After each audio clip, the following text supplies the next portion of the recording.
Amis du carrefour touristique, comme nous vous le disons, nous sommes toujours dans les Grands Nord, nous sommes au Nord Kivu, la province du Nord Kivu qui est réputée comme capitale touristique de la République démocratique du Congo. Avec Carrefour touristique, nous vous avions promis que nous serons partout où il fait beau, partout où il faut voir, partout où il y a des potentialités touristiques. Au cœur de l'Afrique, à la frontière entre la République démocratique du Congo et le Rwanda, ainsi que l'Ouganda, vous découvrez la province du Nord Kivu, au paysage attrayant et au climat doux, une province qui vous accueille.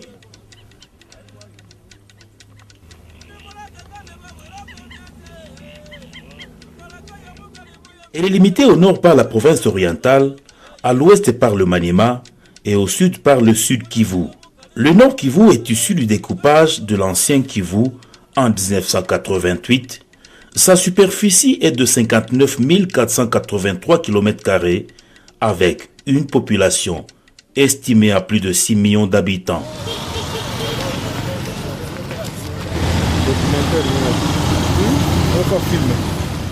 La ville que nous visitons aujourd'hui s'appelle Goma, le chef-lieu de la province, une province dite touristique. Située au pied du volcan Nyiragongo, son voisin naturel, la ville de Goma a son histoire. Goma signifierait tambour.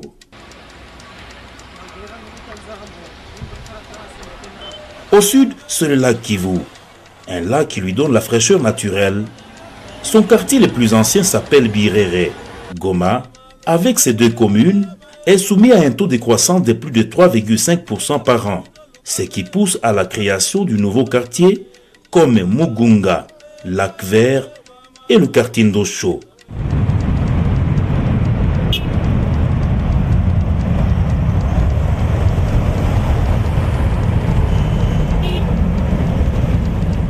Par voie terrestre, aérienne, mais aussi fluviale, vous entrez ou vous sortez de la ville. L'aéroport international de Goma, dont le 1/3 englouti par la lave, aujourd'hui en réhabilitation, vous ouvre l'accès à d'autres cieux. Son sol volcanique constitue un avantage pour les matériaux de construction.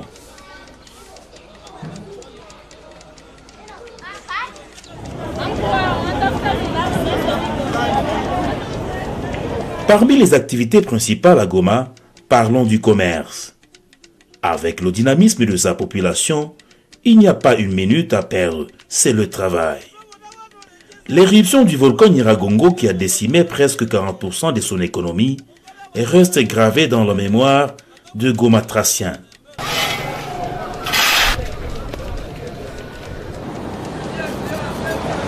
Ces infrastructures routières sont en pleine réhabilitation. La ville de Goma constitue un centre d'écoulement de vivres et non-vivres en provenance de l'intérieur. Ces produits variés sont évacués vers les villes de la République démocratique du Congo comme Kinshasa, Bukavu. Parlons aussi de Gisenyi au Rwanda voisin. Son paysage attrayant, surplombé par la chaîne des Virunga au nord et le paisible lac Kivu au sud, vous donne envie de découvrir ces lacs aux particularités incontestables. C'est le lac Vert. Nous sommes au quartier Mugunga. Mugunga, c'est une dizaine de kilomètres à l'ouest de la ville. Le lac Noir, c'est dans la localité de Buhimba, dans la même zone.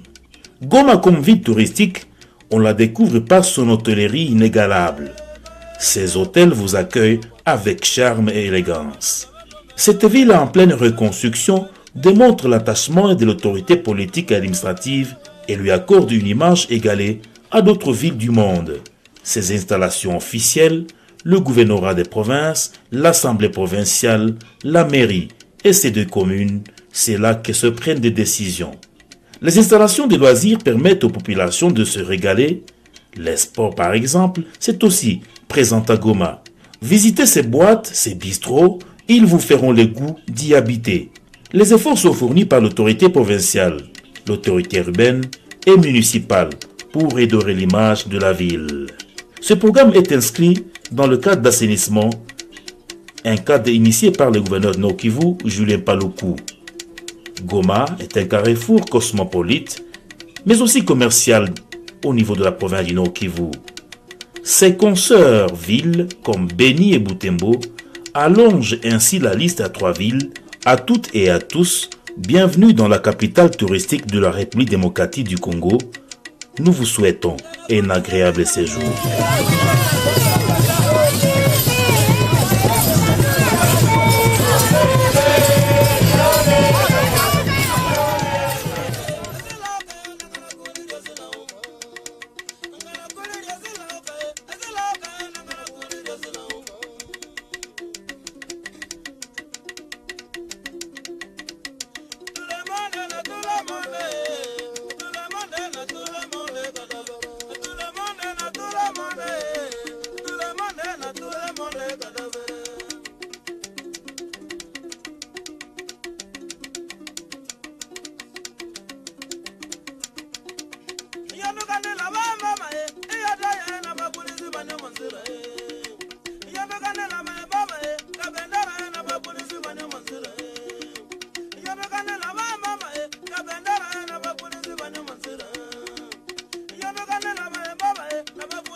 Au cœur de l'Afrique, à la frontière entre la République démocratique du Congo et le Rwanda, ainsi que l'Ouganda, vous découvrez la province du Nord-Kivu, au paysage attrayant et au climat doux, une province qui vous accueille.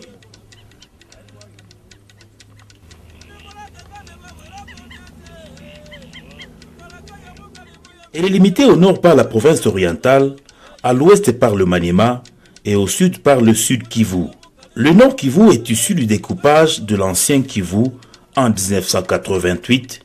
Sa superficie est de 59 483 km² avec une population estimée à plus de 6 millions d'habitants.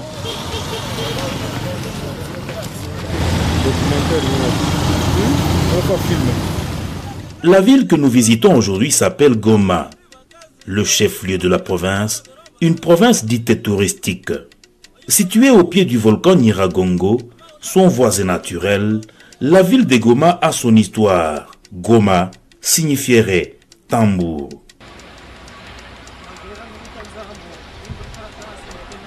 Au sud, c'est le lac Kivu, un lac qui lui donne la fraîcheur naturelle. Son quartier le plus ancien s'appelle Birere. Goma, avec ses 2 communes, est soumis à un taux de croissance de plus de 3,5% par an, ce qui pousse à la création du nouveau quartier comme Mugunga, Lac Vert et le quartier Ndosho.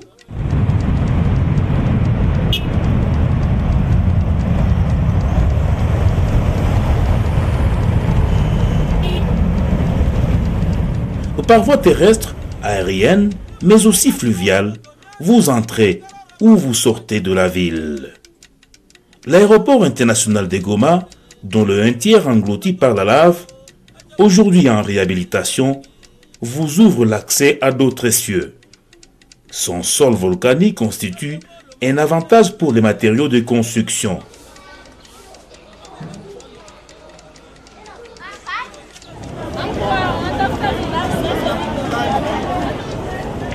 Parmi les activités principales à Goma, parlons du commerce.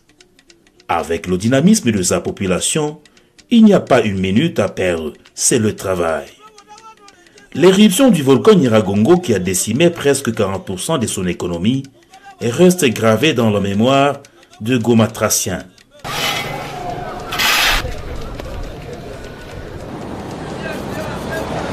Ces infrastructures routières sont en pleine réhabilitation. La ville de Goma constitue un centre d'écoulement de vivres et non-vivres en provenance de l'intérieur. Ces produits variés sont évacués vers les villes de la République démocratique du Congo, comme Kinshasa, Bukavu. Parlons aussi de Gisenyi au Rwanda voisin. Son paysage attrayant, surplombé par la chaîne des Virunga au nord et le paisible lac Kivu au sud, vous donne envie de découvrir ces lacs aux particularités incontestables. C'est le lac vert. Nous sommes au quartier Mugunga. Mugunga, c'est une dizaine de kilomètres à l'ouest de la ville. Le lac Noir, c'est dans la localité de Buhimba, dans la même zone. Goma comme ville touristique, on la découvre par son hôtellerie inégalable. Ces hôtels vous accueillent avec charme et élégance. Cette ville en pleine reconstruction démontre l'attachement de l'autorité politique et administrative et lui accorde une image égalée à d'autres villes du monde. Ses installations officielles, le gouvernorat des provinces, l'assemblée provinciale, la mairie et ses deux communes, c'est là que se prennent des décisions. Les installations de loisirs permettent aux populations de se régaler. Les sports par exemple, c'est aussi présent à Goma. Visitez ces boîtes, ces bistrots, ils vous feront le goût d'y habiter. Les efforts sont fournis par l'autorité provinciale, l'autorité urbaine et municipale pour redorer l'image de la ville. Ce programme est inscrit dans le cadre d'assainissement, un cadre initié par le gouverneur de Nord Kivu, Julien Paluku. Goma est un carrefour cosmopolite, mais aussi commercial au niveau de la province du Nord Kivu. Ses consoeurs villes comme Beni et Butembo allongent ainsi la liste à 3 villes, à toutes et à tous. Bienvenue dans la capitale touristique de la République démocratique du Congo. Nous vous souhaitons un agréable séjour.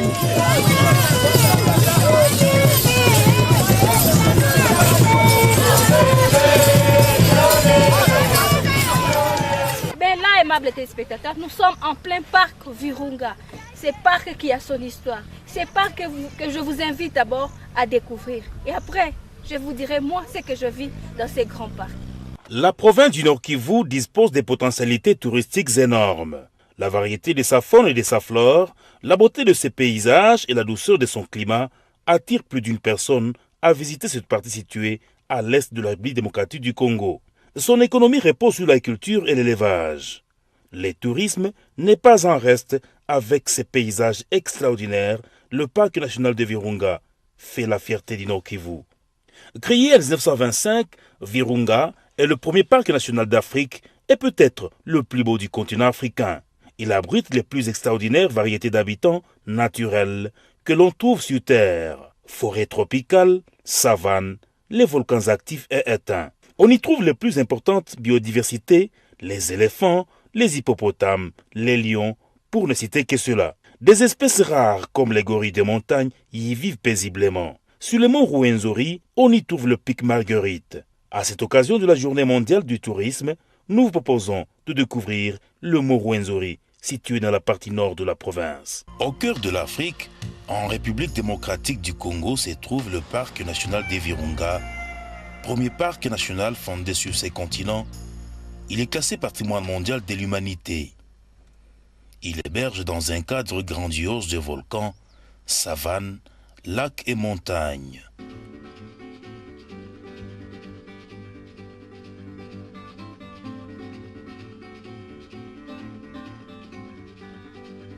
Une diversité d'animaux et des plantes inégalées en Afrique.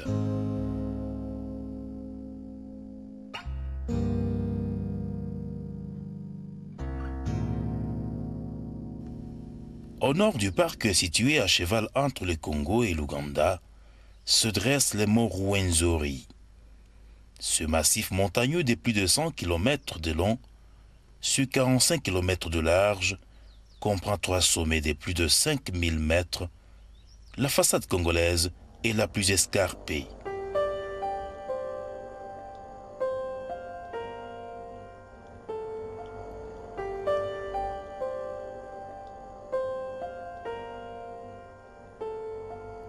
À Moutsora, avant le début de l'ascension, le chargé d'accueil de l'Institut congolais pour la conservation de la nature nous présente les programmes de l'ascension. Ça, c'est le sentier, c'est la route qui mène vers le village, vers Moutoua.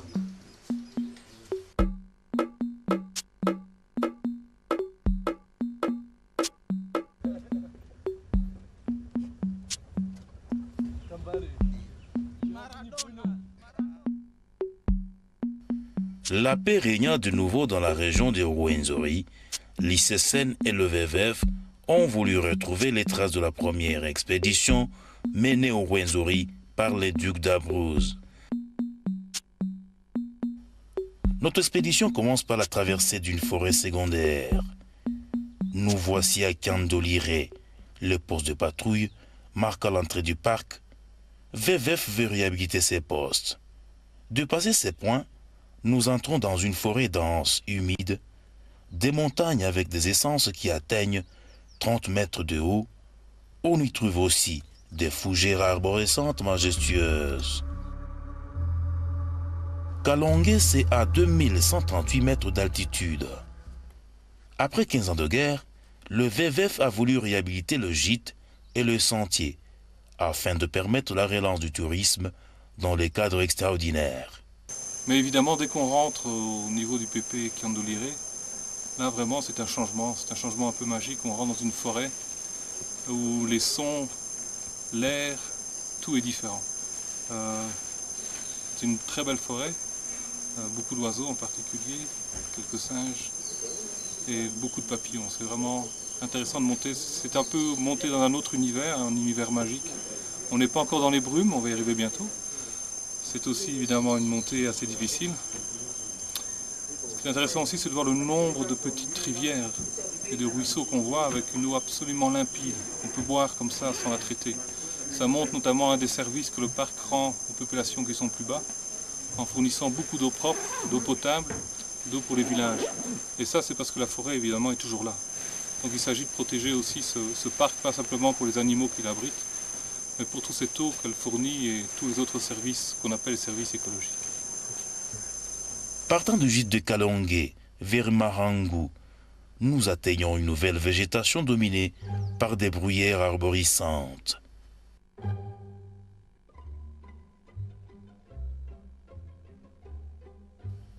À Yongiro, c'est le respect à la culture ancestrale. Il faut rendre hommage aux ancêtres qui vous protégeront tout au long de votre visite. À 3310 mètres d'altitude, au gîte Marangu, nous parcourons une végétation afro-alpine où l'on découvre des plantes aux formes étranges.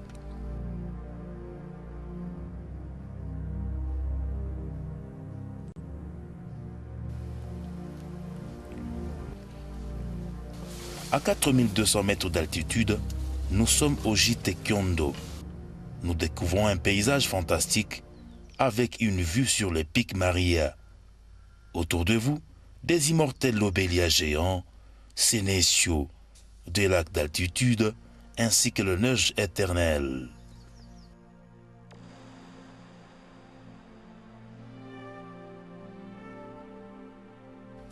Pour les plus enthousiastes, l'ascension se poursuit vers Morène avec des passages délicats où il faut utiliser une corde attachée aux roches.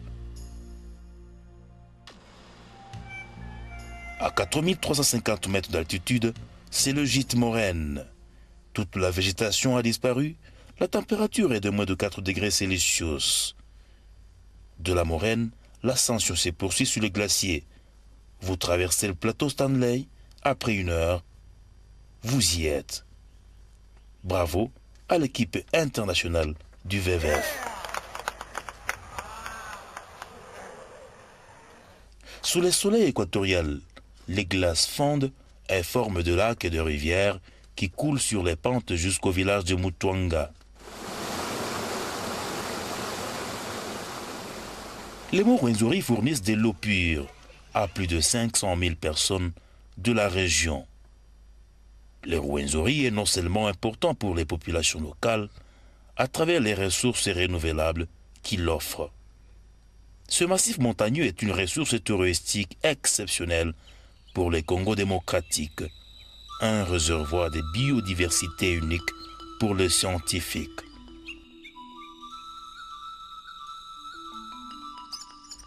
Nous nous trouvons ici dans le cadre de la réouverture de la piste du Mont Rwenzori, dans le cadre du centenaire de la découverte du pic Marguerite par le comte d'Abruzes. Le WWF a pris cette initiative depuis presque une année. On a commencé par l'élagage. Alors les travaux étaient effectués vraiment d'une façon satisfaisante, à telle enseigne que plusieurs obstacles ont été contournés. Nous devons tous nous investir dans la conservation communautaire. Ensemble, protégeons le patrimoine mondial pour le bien-être de la communauté. Dans ces parcs, il y a tout. La faune, la flore, des espèces rares. Vous avez vu. Je suis sûre que vous avez aimé. Ne plus hésiter, c'est ça le mot que je dois nécessairement vous dire. Il ne faut plus hésiter, faites comme nous. Nous sommes en route, raison pour laquelle nous sommes arrêtés d'abord pour admirer ces merveilleux parcs qui contiennent autant d'animaux que vous venez de découvrir.